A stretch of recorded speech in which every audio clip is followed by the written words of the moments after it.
Salutations, j'espère que vous allez bien, merci de me rejoindre dans cette nouvelle vidéo. Aujourd'hui, c'est la première vidéo de 2022, donc je commence par vous présenter mes meilleurs vœux pour l'année à venir.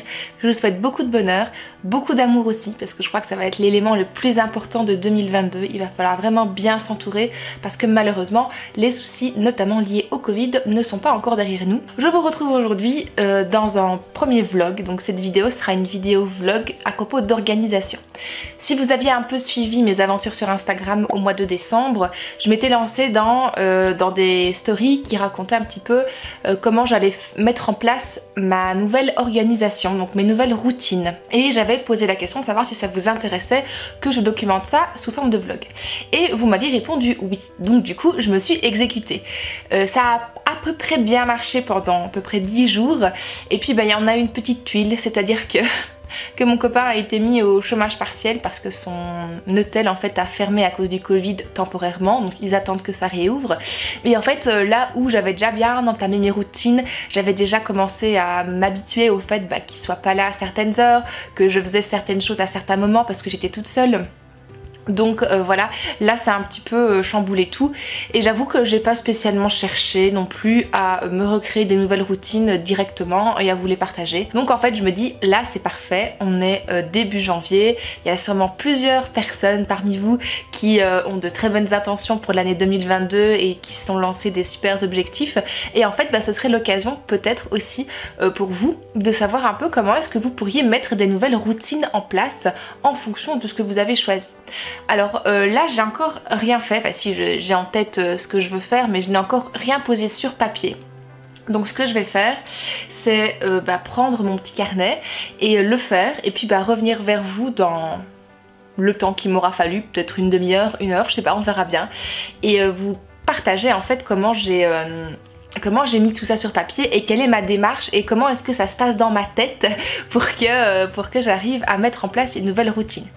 D'abord, il faut que vous sachiez que il faut vraiment que vous partiez d'une intention. Ça veut dire que vous pouvez pas vous dire je vais me mettre à faire du sport parce qu'en fait tout le monde fait du sport. Il faut que vous ayez une intention derrière, une motivation, un objectif. Ça va en fait vous aider à vous motiver dans un premier temps et puis après il va falloir du temps. Parce qu'une habitude, ça ne se prend pas du jour au lendemain. Il faut répéter les actions encore et encore avant que ça devienne quelque chose d'automatique. Et donc ça prend pas 5 minutes. Malheureusement, si c'était aussi simple, je crois qu'on galérerait pas tous, on galérerait pas tous comme ça pour se créer des routines d'organisation et je crois qu'on serait tous des pros de l'organisation.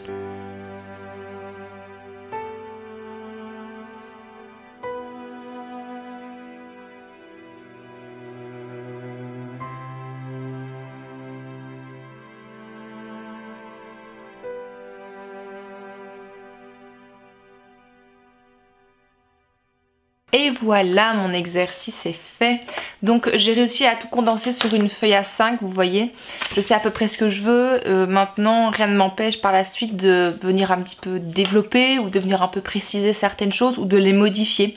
Ça, c'est une première chose que je voulais absolument vous dire, c'est que quand vous vous fixez ou des routines ou des objectifs ou des intentions, peu importe, il ne faut pas vous le fixer en disant que c'est immuable et que ça ne changera jamais. Et que si jamais vous n'atteignez pas l'objectif que vous vous êtes fixé, vous êtes une merde parce que c'est pas le cas, d'accord? Donc votre objectif, il peut varier dans le temps, il peut aussi être un petit peu modifié en cours de route si vous vous rendez compte que ça ne vous convient pas vraiment, si c'est pas quelque chose qui vous correspond au final, autant le modifier et atteindre quelque chose qui vous fera vous sentir mieux parce que le but de se fixer un objectif ou une intention, c'est pas de se sentir comme une merde à la fin du processus ou à la fin de l'exercice, c'est quand même de se dire qu'est-ce que j'ai envie pour ma vie, qu'est-ce que j'ai envie pour mon année par exemple à plus court terme, qu'est-ce que j'ai envie pour moi dans cette vie-ci et donc de se fixer des choses qu'on a envie d'atteindre pour soi d'abord et pas juste pour faire plaisir aux autres parce que tout le monde le fait. Donc il y a des choses, vous allez vous en rendre compte, je crois au fil du temps, c'est pas fait pour vous et c'est ok, c'est pas grave, on fonctionne pas tous de la même manière, on n'est pas tous là pour les mêmes raisons et il n'y a aucun souci avec ça. Alors je vais vous partager les intentions que j'ai posées, comme ça par la suite quand je vous détaillerai mes routines ça aura plus de sens. Je souhaite cette année-ci être en meilleure forme physique et mentale, donc là il y a deux volets qui vont être importants dans les routines quotidiennes. 2, j'ai mis apprendre le norvégien, parce que je sais pas combien de temps on va rester ici, mais si on reste un petit temps, c'est quand même bien d'apprendre la langue. Et puis même si les Norvégiens parlent déjà bien anglais, j'aimerais quand même bien apprendre la langue et la culture d'ici, ça m'intéresse beaucoup. Et puis j'ai mis en 3, vivre en partie de Clic et Déclic, et ça je crois que c'est l'intention qui me met pas le plus mal à l'aise en parlant avec vous en vidéo, parce que finalement c'est un petit peu comme si je parlais avec des futurs potentiels clients. Enfin il y a une relation peut-être un peu bizarre, mais je deviens de plus en plus à l'aise avec ça, parce qu'en tant qu'enseignant on n'est pas du tout habitué à vendre le travail qu'on fait, à vendre les compétences qu'on partage, et jusqu'à présent en fait je n'ai eu que des bons retours et que des bonnes expériences avec des gens qui m'ont acheté des produits. Donc je suis de plus en plus à l'aise avec ça, et j'aimerais vraiment arriver à me dégager un revenu avec Clic et Déclic. Cette année-ci c'était pas le cas, j'ai investi dans plusieurs formations et dans plusieurs services, notamment le site internet et aussi des publicités qui n'étaient pas hyper performantes, donc ça doit faire partie aussi je pense de mes objectifs pour 2022, c'est optimiser un petit peu mes publicités quand j'en ferai sur les réseaux sociaux, mais donc vivre de Clic et Déclic, c'est déjà un truc énorme de me dire, de poser cette intention de vivre du seul travail que je produis finalement. Et pour moi qui ai l'habitude de travailler dans le service public, c'est vraiment gros. Et j'avance petit à petit sur ce chemin, et ça me fait plaisir de pouvoir oser le faire et de me dire que voilà, je rejoins aussi les formateurs en ligne qui s'assument et qui proposent des services de qualité aussi, puisque c'est les échos que j'en ai et qui me font toujours hyper plaisir. Bref. En lien donc avec ces 3 intentions, j'ai posé les objectifs suivants. Donc moi ce que j'ai fait, c'est que j'ai mis donc dans l'intention être en meilleure forme physique et mentale, j'ai posé plusieurs objectifs. Donc vous pouvez tout à fait décider de poser des objectifs et des actions. Donc moi ça se rejoint un petit peu. Donc dans l'objectif avec la forme physique et mentale, j'ai mis que je voulais faire du sport, ou en tout cas bouger tous les jours. Parce que ici, surtout ici, en Belgique déjà je bougeais pas énormément, mais c'était déjà plus facile pour moi de sortir. Rien que le fait d'aller faire une balade ou quoi, c'était déjà plus facile psychologiquement. Ici il fait noir tôt, il n'y a pas beaucoup de lumière, on est dans les, je vais pas dire dans les montagnes parce que c'est pas du tout vrai, mais il y a de la neige, ça glisse, c'est dangereux. L'extérieur est dangereux pour moi, vous vous rendez pas compte. Mais donc voilà, c'est vraiment me donner un challenge d'au moins bouger. J'ai un tapis de yoga, j'ai des playlists de musique, j'avais déjà commencé à faire des petites séances d'étirement, de sport. C'est pas forcément bouger dans le sens transpirer de manière intensive, c'est vraiment déjà de réactiver et de réhabituer mon corps à bouger, à faire des étirements, à faire du yoga.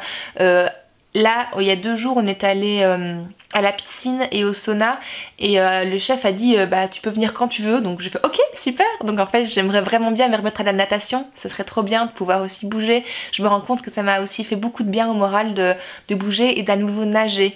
Donc je crois que je vais faire ça, je vais essayer de me caler des séances 1 fois par semaine, 2 fois par semaine, 3 fois par semaine, enfin je sais pas encore la durée. Vous voyez, ici c'est pareil, je dis un truc et en fait je sais pas encore ce qui me convient. Quand j'étais plus jeune, je faisais de la piscine 1 fois par semaine, mais je faisais aussi de la danse, donc du coup je sais pas encore ce que mon corps peut endurer, je sais pas le temps que j'aurai à disposition non plus, donc on verra bien. On va déjà caler 1 fois par semaine, et puis pourquoi pas faire un petit bilan mi-année, et puis se dire tiens, je pourrais peut-être augmenter. Avec l'été, j'ai quand même bon espoir de sortir plus souvent, d'aller marcher un peu plus souvent, et de faire déjà un peu plus d'activité physique qu'en hiver. Rencontrer des nouvelles personnes, parce que rien à faire, le fait de travailler depuis chez soi, même si je suis en contact avec vous sur les réseaux sociaux, avec mes coachés dans le Discord, etc., c'est pas du tout la même chose que d'avoir des vraies personnes en face de soi et de pouvoir discuter et d'avoir des échanges en direct. Donc ce serait cool de pouvoir rencontrer des nouvelles personnes. Dans la forme mentale aussi, j'ai mis lire 60 livres sur l'année. D'habitude j'en lis une petite 50aine, et là je me suis dit tiens allez, on va pousser un peu, surtout que je suis jurée pour un prix littéraire, donc là déjà en janvier-février je vais déjà en lire 20, c'est sûr et certain, donc il m'en restera 40 pour le reste de l'année. On verra bien si ce sera faisable ou pas. Je compte les BD, les mangas, je compte absolument toutes sortes de livres dedans, les livres de pédagogie, tous les livres que je lis, je les mets dans ma liste et on verra bien. Mais j'adore lire, donc ça me fait du bien. Autant faire des activités qui me font du bien pour mon bien-être mental aussi. Et j'ai mis aussi faire des vraies pauses digitales. Ça j'ai vraiment beaucoup de mal. Ici par exemple j'avais dit pour les fêtes de fin d'année que entre Noël et Nouvel An et début 2021 en fait début 2022 pardon, j'allais plus poster sur le feed Instagram, mais j'ai quand même été fort là en story et je me dis ça m'aurait peut-être fait du bien de faire une vraie pause. Maintenant je me dis il faut vraiment que je le sente et que je me dise oui je me sens légitime de faire une pause maintenant. J'ai toujours peur de louper une opportunité en fait, de me dire ah mince si jamais je prends une pause maintenant ça se fait je vais peut-être louper des personnes qui voudront s'inscrire à la formation, elles vont pas avoir l'information passée ou des trucs ainsi. Donc du coup j'ai toujours peur de partir quelque temps et puis de revenir après. Même si je crois que cette peur est un peu irrationnelle et elle doit concerner peut-être beaucoup de coachs et d'infopreneurs et de formateurs en ligne. Mais bon voilà, je crois que c'est aussi pour mon bien-être mental, ce serait une bonne idée de faire des vraies pauses digitales. Pas seulement du coup les réseaux sociaux, mais aussi tout ce qui va concerner le site internet, la newsletter, etc. Je crois que ça me ferait du bien de décider de prendre des vraies vacances finalement. En lien avec apprendre le norvégien, j'ai mis deux choses. J'ai mis m'inscrire à un cours sur Oslo, donc j'ai vu passer des cours de norvégien A0, A1 qui commencerait le 17 janvier et j'espère que ça va être possible de pouvoir intégrer ce groupe parce qu'en plus ça me permettrait de rencontrer des nouvelles personnes et en plus d'apprendre la langue, donc ce serait un combo gagnant. Et je voulais faire les exercices d'un livre, donc on a déjà un livre de cours ici. Et j'aimerais bien faire les exercices du workbook, donc ce serait aussi une bonne chose que d'apprendre la langue avec des livres d'apprentissage. Enfin, pour mon intention de vivre de clics et des clics, j'ai dit que je vais faire de la publicité optimisée. Donc il faut vraiment que j'améliore, il faut que je commence par ne fût-ce que optimiser mon pixel Facebook parce que je galère à mort. C'est un truc hyper technique dans Facebook pour pouvoir suivre en fait les personnes qui cliquent, qui visitent mon site internet, d'où est-ce qu'elles viennent, c'est quoi leur comportement, combien de temps est-ce qu'elles passent sur la page, etc. Enfin, il y a plein de données hyper techniques en fait et je n'arrive pas à optimiser ce petit pixel cookie. Donc il faut vraiment que j'arrive à faire ça dans un premier temps parce que j'ai téléphoné au service client Facebook marketing justement dans le courant décembre et le mec a pas pu m'aider, donc il m'a dit bah moi je vous conseille en fait de passer par l'aide, la rubrique aide de Facebook. Il faut que je le fasse mais c'est lourd, c'est pénible, bref. On verra bien, mais il faut vraiment que je commence par ça si je veux que mes publicités touchent les bonnes personnes en fait, tout simplement. J'ai marqué aussi alimenter le blog et là je me suis pas fixée de nombre d'articles par semaine ou par mois parce que j'aimerais déjà le faire de manière plus régulière. Les articles comme les articles sur la fatigue des enseignants, c'est des articles qui sont très longs. Et donc ça prend beaucoup de temps à préparer, à rédiger, à faire des recherches, etc. Donc du coup voilà, mais j'aimerais quand même un petit peu plus développer par exemple des posts que je poste sur Insta. Je pourrais les développer un peu plus et détailler un peu sur le blog. Donc je pense que je vais faire des doublons comme ça avec plus d'informations sur le blog. Créer une nouvelle formation, donc j'ai une idée d'une nouvelle formation, ce serait un tout petit truc, hein, un truc qui prendrait 1 ou 2 heures maximum en produit fini, donc à la création à mon avis ça me prendrait beaucoup plus de temps que ça, mais en tout cas en produit fini j'imagine bien un truc avec des tutos qui font peut-être 10 minutes et que j'arrive en fait à proposer une formation finale qui durerait 1 heure, 1 heure et demie, un truc du style. Ça pourrait être vraiment cool. Et enfin j'ai l'objectif de poster 3 posts par semaine et d'envoyer une newsletter par semaine comme je le faisais en fait avant le mois de septembre.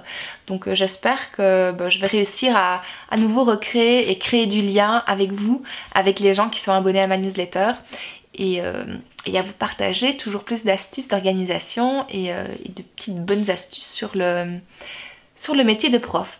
Donc là vous voyez déjà ma base d'intention et d'objectifs. À partir de là, je vais me créer ma routine idéale du matin et ma routine idéale du soir. Pourquoi est-ce que je fais 2 routines différentes et pas juste une du matin? Moi je considère en fait que la journée, elle commence la veille au soir. C'est-à-dire que si vous dormez mal, votre journée elle est déjà cassée. Donc si vous allez vous coucher à 2 h du mat et que vous vous attendez à vous réveiller le lendemain matin, pump it up à 7 h, frais comme une rose, ça va être compliqué, d'accord? Donc du coup, si déjà la veille au soir, vous arrivez à vous poser et à faire en sorte que vous allez passer une bonne nuit, le lendemain matin vous serez réveillé en pleine forme et vous pourrez commencer votre journée d'un bon pied.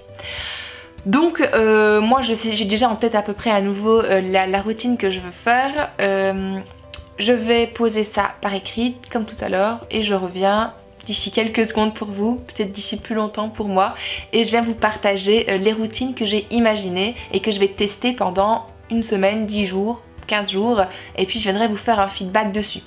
Je pense que là ça fait déjà un moment que je parle, je crois que je vais faire ces vlogs en plusieurs parties, parce que si je vous fais un seul vlog, je vais avoir 45 minutes de vidéo, ça va pas être gérable, ça va être hyper lourd à regarder. Donc ici je vais vous présenter mes objectifs, vous présenter mes routines, et je viendrai vous refaire en fait un update avec l'organisation et comment est-ce que j'adapte et comment est-ce que je fais pour faire en sorte que ça colle le plus possible à ce dont j'ai besoin et à ce dont j'ai envie. Donc bah voilà, je vais m'y mettre et on se retrouve tout à l'heure.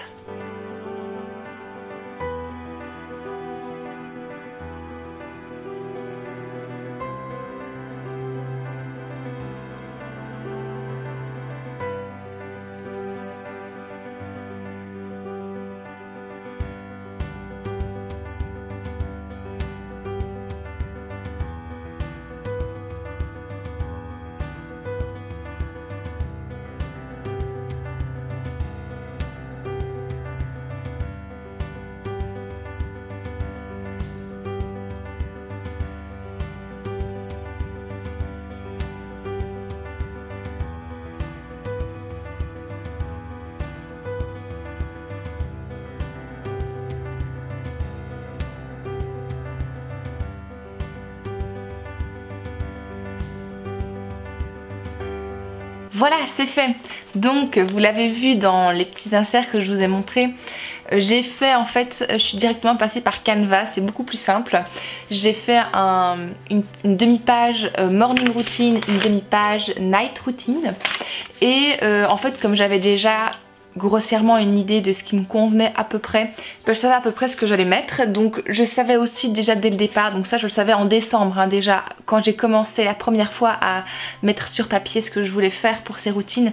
Donc je sais que je me réveille à peu près vers 8 h, ça c'est un truc que j'y tenais vraiment, je voulais pas du tout mettre de réveil matin, je vais peut-être devoir le faire bientôt, mais je sais que naturellement je me réveille vers 8 h et c'est plutôt bien. Quand je me réveille à 6h30, ça me manque pas du tout, j'avoue. Ça me manque pas du tout de me lever à 6h30 pour aller au travail ou de me réveiller à 7 h pour aller au travail. Donc là, j'ai mis le réveil à 8 h du coup. Je sais que ça va être naturel. Si c'est 8h15, c'est pas très grave, je décale un petit peu. C'est aussi l'avantage de travailler de chez soi. Je pense que si je dois dormir un peu plus longtemps le matin, je le ferai, c'est pas un problème. 8h15, le temps d'émerger, de passer aux toilettes, de me laver le visage, tout ça, bref, je prends mon petit déjeuner. J'ai prévu une demi-heure pour le petit déj, je vais le prendre à la cool, je vais me faire du thé, je vais lire un petit peu en même temps, je vais checker les réseaux sociaux, enfin je sais que je fais plusieurs choses en même temps durant mon petit déjeuner, donc à la cool, une demi-heure. À 8h45, je commence mon sport. Et avec mon tapis de yoga et de la musique, etc. J'hésite encore à m'abonner, en fait, à m'inscrire à... J'ai vu qu'il y avait... Je suis la cible de publicité très efficace sur moi, sur une application de yoga, d'Asana Yoga. Et j'ai vraiment très envie d'essayer. J'ai pas encore regardé le prix, il faut que je regarde un petit peu ça. Il faut que je vois si j'ai la place sur mon téléphone aussi pour l'installer. Mais c'est sûr et certain que j'en parlerai dans la vidéo prochaine à mon avis. Si vous avez décidé de vous implémenter une routine de sport par exemple, et qu'en fait vous mettez juste sport dans votre calendrier, une fois que vous serez face à votre tapis de yoga ou face à vos instruments, vous ne saurez pas quoi faire. Donc en fait, il faut que vous planifiez une routine dans la routine. Donc ça va être l'objet de la prochaine vidéo vlog à mon avis. C'est d'arriver en fait à ne pas juste se dire quand je crée une routine, je fais tel truc. Non, je sais ce que je dois faire parce que si le cerveau il arrive et qu'il ne sait pas quoi faire, c'est pas quelque chose qui va vous motiver. Donc c'est pour ça que l'application me tente, mais sinon j'ai déjà repéré, j'utilise déjà des playlists de musique, de motivation, etc. qui me plaisent bien. Donc peut-être que je vais juste simplement tourner avec des mouvements que je connais déjà. J'ai quand même fait 10 ans de danse, donc du coup je sais comment échauffer mes muscles et je sais comment les étirer et c'est revenu avec le temps. Mais c'est important en fait de pas se retrouver désœuvré, je pense, quand on commence par exemple le sport et qu'on sait pas quoi faire.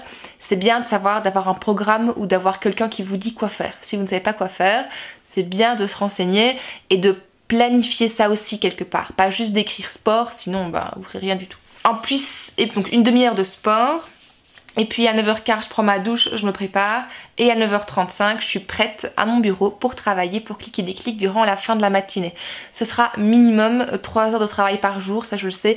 Je sais que ça va recommencer l'après-midi, mais du coup l'après-midi j'aimerais bien aussi alterner avec des moments de repos forcément, où je lis, des moments où je vais me promener, où je pars à la piscine, où je vais faire des courses, ou, enfin vous savez la vie quoi, faire des machines etc. tout ça. Donc là quand je mets 9h35, 12h30 travail pour cliquer des clics, c'est vraiment je travaille et je ne fais que ça. Et j'ai mis aussi que le lundi entre 12h30 et 14h30 je serai au cours de norvégien et j'en profiterai à mon avis pour aller faire des courses aussi. Donc tant que je suis en ville, autant rentabiliser le ticket de métro. La night routine maintenant. Ma night routine commence très très tôt puisqu'à 17h. C'est comique parce que ici c'est vraiment le cas. Les gens, la soirée ici commence très très tôt. Il y a beaucoup de gens qui mangent à 17h, 17h30. L'année dernière, dans notre première ferme de woofing, pour profiter des derniers rayons du soleil, ça nous est déjà arrivé de manger le dîner, souper, ça dépend de quelle région vous venez, à 16h30 pour pouvoir manger dehors. Donc on a déjà mangé un barbecue à 16h30. Je vous garantis qu'à 21h, on a quand même faim derrière. Mais bon. Donc ici, moi, ma night routine commence à 17h parce que je veux faire mes exercices de norvégien. Au départ, donc au début décembre, j'avais en fait implémenté ces exercices le matin. Sauf que en fait j'avais tendance à les skipper tout simplement parce que ça me frustrait. J'avais envie de commencer à travailler, j'étais motivée et ça me rajoutait une tâche dans ma morning routine et j'étais pas satisfaite de ça. Donc à la place, j'ai décidé de la mettre la fin de l'après-midi. Donc je ferai du Duolingo tranquille, je me mettrai aux exercices avec le workbook que j'ai. Voilà. Donc une demi-heure par jour, je pense que c'est bien. C'est une bonne, un bon début et c'est un bon rythme, c'est déjà pas mal je pense. Ensuite à 18h15 j'ai mis préparation repas pour l'interrogation parce que souvent quand c'est mon chéri qui est là, vu qu'il est cuistot, c'est lui qui fait à manger. Sinon quand il est pas là parce qu'il travaille, je me fais à manger et donc je sais que je dois commencer vers 18h15 à peu près si j'ai pas envie de manger à 20h, ce que j'ai pas envie de faire. Donc voilà, si jamais c'est moi qui fais le repas, je commencerai à 18h15. 21h, j'ai marqué stop téléphone et réseaux sociaux. Ça va être assez dur parce que j'ai tendance à être sur mon téléphone même le soir dans le lit. J'ai tendance à un peu scroller, même quand je lis mon livre. Alors il faut savoir que je lis beaucoup le soir avant de m'endormir parce que ça me détend et ça me permet de bien m'endormir. Maintenant, faut voir aussi, des fois je fais une pause et je vais voir les réseaux parce que c'est une habitude et qui est très mauvaise. Donc vraiment là, stop réseaux sociaux à 21h, faut vraiment que j'arrive à m'y tenir. Et 22h30 dodo j'ai mis, oui, parce qu'il me faut quand même 8-9 heures de sommeil pour être en forme. Donc là si je vais me coucher à 22h30, ça ferait 9h, ça ferait 9h30 de sommeil. Oui. Je dors beaucoup, donc entre au moins 8 et 9 heures de sommeil. Et souvent je vais me coucher vers 23h. Hier c'était minuit, j'étais quand même réveillée à 8h.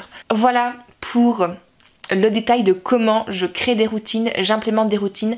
Retenez que l'important c'est vraiment de partir d'une intention et d'un but. Pourquoi est-ce que vous voulez faire ça au quotidien? Qu'est-ce qui est important pour vous dans votre quotidien? Qu'est-ce que vous avez envie de faire tous les jours et pourquoi vous avez envie de le faire? Comme je vous le disais, si vous faites du sport juste pour faire comme tout le monde parce que tout le monde le fait, ou si vous faites, je sais pas moi, j'en ai aucune idée en vrai, manger du quinoa par exemple alors que vous détestez ça, vous n'allez pas tenir très très longtemps. Donc ce qu'il vous faut c'est une intention et un pourquoi. C'est quoi la motivation? C'est quoi qui va vous pousser à vous dire tiens aujourd'hui il fait dégueulasse et pourtant je vais quand même aller faire du sport parce que vous avez décidé de faire du sport dehors. Mais il vous faut vraiment la raison qui va en fait vous poussez à ne pas négocier avec votre cerveau qui lui veut juste rester bien au chaud et ne pas aller faire du sport par exemple. Si vous avez la raison et qu'il n'y a aucune négociation possible, vous allez y aller. C'est exactement comme le principe de se donner un rendez-vous et de se dire tiens à 18h tous les lundis je vais à la piscine. C'est comme ça en fait et il n'y a pas de possibilité de tergiverser, de se dire ah non finalement je vais rester devant le canapé devant la télévision. Non, voilà. Donc voilà pour la première partie du vlog. Si vous avez des questions, si vous avez envie de partager vos routines et de ce que vous vous êtes lancé comme objectif et ce que vous avez posé comme intention pour 2022, je vous attends dans les commentaires. Je me réjouis beaucoup de discuter de tout ça avec vous. Et du coup, je vous dis rendez-vous dans le prochain vlog. Et d'ici la prochaine vidéo, portez-vous bien. Salut!